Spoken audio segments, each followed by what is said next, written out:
Syria का विद्रोही समूह अल नुशहरा फ्रंट राजधानी दमिश्क पर कब्जा कर चुका है और उसने बशर अल असद की सत्ता को गिराने का दावा किया है।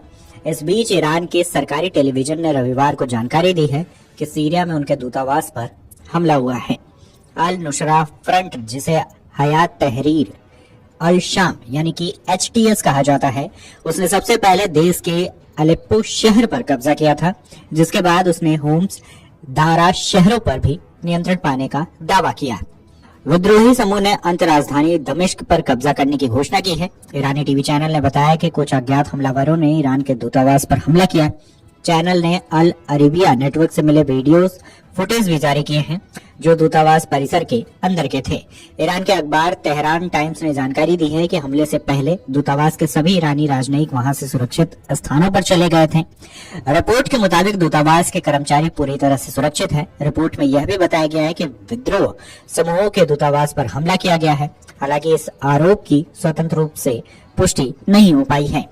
ईरान के अधिकारियों ने अभी तक बशर अल असद की सरकार के पतन पर कोई टिप्पणी नहीं की है। शनिवार को विद्रोही समूहों ने अपनी सैन्य कार्यवाही जारी रखी थी, लेकिन दमिश्क पर तब तक नियंत्रण नहीं हो पाया था। ईरान के विदेश मंत्री अब्बास ने सीरिया की सरकार और विद्रोही समूहों से बातचीत का आह्वान किया था।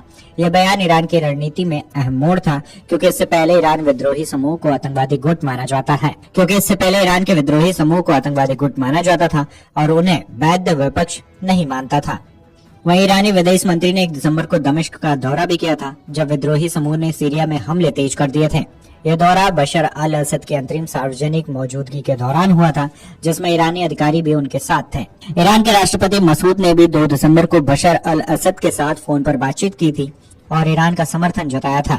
सीरिया में 2011 से गृह युद्ध जारी है, जिसमें ईरान ने हमेशा सीरिया का समर्थन किया है और बशर अल असद की सरकार के अनुरोध पर सैन्य सलाहकार भेजे थे। सीरिया में ईरानी रिवॉल्यूशनरी गार्ड यानी कि IRG के कई कमांडर मारे गए थे, जिनमें कुछ इजराइल के हमलों में भी मारे गए थे। सीरिया में करीबन 1.5 दशक से जारी गृह युद्ध के बाद विद्रोहियों द्वारा तख्ता पलट किया जा चुका है। सीरिया के कई बड़े शहरों पर विद्रोहियों ने अपना कब्जा किया है। राजधानी दमिश्क में कब्जे के बाद विद्रोहियों ने सीरिया के राष्ट्रीय टीवी चैनल पर भी अपना कब्जा कर लिया।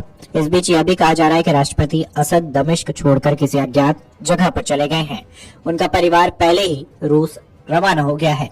लेकिन इसी बीच सीरिया का विद्रोही समूह अल नुशरा फ्रंट राजधानी दमिश्क पर कब्जा करने के बाद ईरान के सरकारी टेलीविजन के मुताबिक सीरिया में उनके दूतावास पर हमला किया गया है।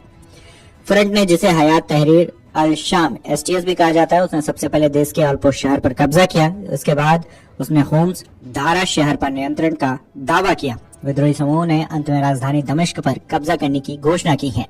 आपको बता दें कि ईरानी टीवी चैनल ने बताया कि कुछ अज्ञात हमलावरों ने ईरान के दूतावास पर हमला किया। चैनल ने अल अरेबिया नेटवर्क से मिले वीडियो फुटेज भी जारी किए हैं।